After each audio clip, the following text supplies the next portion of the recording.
the song that I'm going to sing and the program, I want to correct something in the program.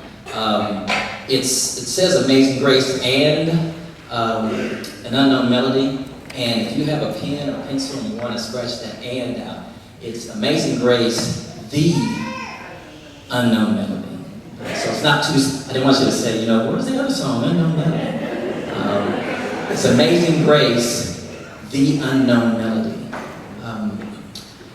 My mother planted so much about knowing history in me, and so I've become a student of history over the years.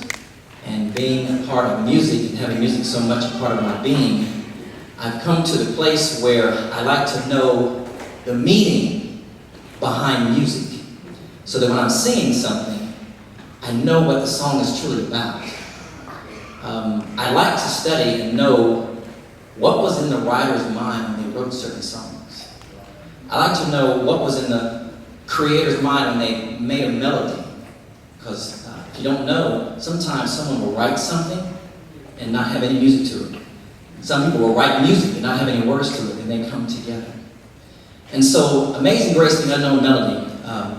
There's an African-American singer, baritone. His name is Wintley Phipps. He's traveled the world. He's created many albums, and he opened up this song to me in a way I've never heard it before.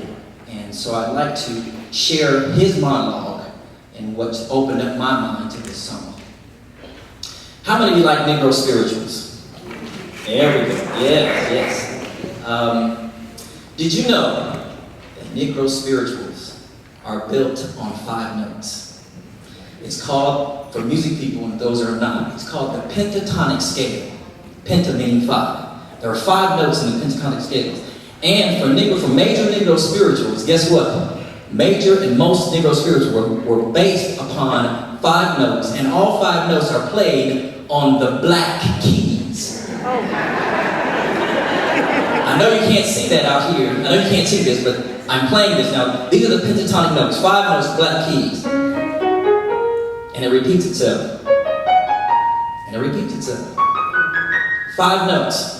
And Negro spirituals were based on these notes. Why? Because when slaves came to the United States, they didn't know do, re, mi, fa, sol, la, ti, do. They didn't know stuff like that, okay? That was something that America did. What they brought was just being able to know these notes. Don't believe me? Let's check out. See if you know this, if this sounds familiar to you.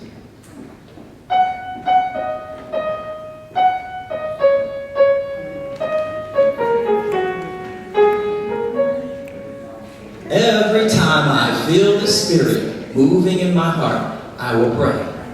5 notes, all black notes, Negro spiritual. Here's another one.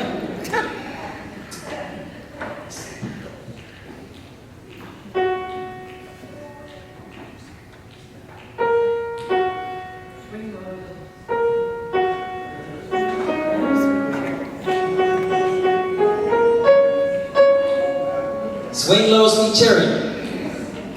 You can go home tonight and play Negro spiritual. Just play the black keys.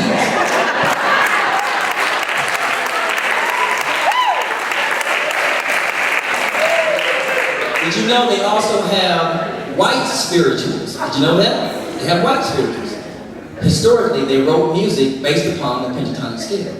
And there is the most famous spiritual we call a hymn, and everyone knows all over the world, whether you're a person of faith and believe in God, or whether you're a person that just believes in serendipity. Anybody can know this song. And it's believed by theologians and by musicologists that the melody of this song can be traced back to a West African sorrow chant. A West African sorrow chant. See if you know this.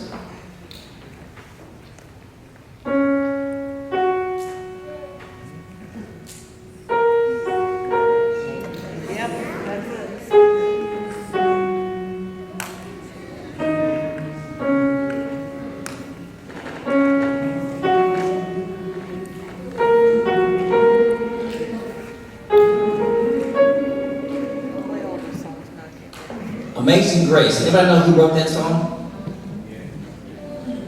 John Newton. Does anybody know what John Newton did before he became a Christian and wrote that song? He was the captain of a slave ship. And it is believed, if you look up his history, you can look this up on Google, it's nothing that I made up or Whitney Phipps made up. He was a very rebellious person. And he used to make fun of people in a very sarcastic and a horrible way. He made fun of people who believed in God. He made fun of people who even talked about religion. Until one day he had to call on the Lord himself. It's believed that he was in a shipwreck and about to die, and he called out and said, Lord, please have mercy. And it was only that moment, and one of the moments just like that, that he had a true salvation experience. And one day wrote a poem. And we believe, many people believe, that the melody behind this lyric is what he heard the slaves humming and singing in the belly of the slave ship. And so it gives a whole new meaning to the words, amazing grace, how sweet the sound that saved a wretch, a slave ship captain like me. And so Whitley Phipps said he went to the Library of Congress in Washington, D.C. And if you go there to the Library of Congress in Washington, D.C. and look up Amazing Grace, you'll find words, John Newton, melody, unknown. And he said this, and I believe him wholeheartedly. When I get to heaven, I don't know about you, but I want to meet that slave called unknown. And so, Amazing Grace, when you sing this, or when you're in church, you hear it, you hear someone play it, after the night, I don't want you to ever sing it the same way again. I don't want you to sing it lackadaisically, sing it because that's just what they called out in the hymn pew this morning or Sunday morning. That's what they're playing at a funeral. Every time you hear this song, and every time you sing it, from this night forward, you have a responsibility to remember what was the sound that he heard that would cause him to write these words. Amazing Grace.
Grace that brought me safe thus far.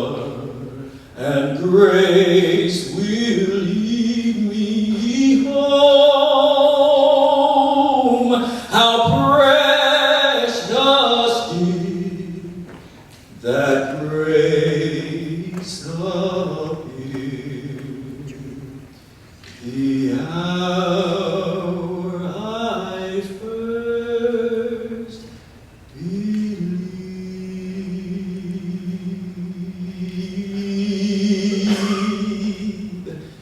The Lord has promised good to me. His word, my hope secures.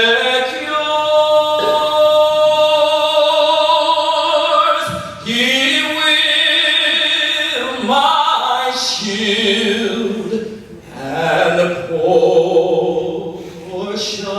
be, as long as life endures.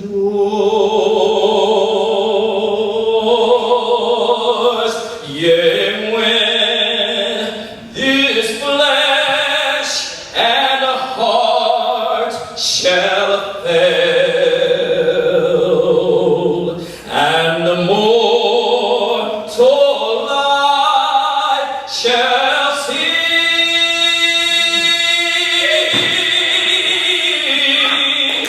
I shall possess beyond the veil a life of joy and peace. When we've been there in bright shining as the sun, with no less days to sing God's praise than when we first begun. And when I was a child, growing up in Mount Carmel Baptist Church, that may have been the end of the song in the book, but we sang a whole nother verse that wasn't in the book. And as a church, we started singing, praise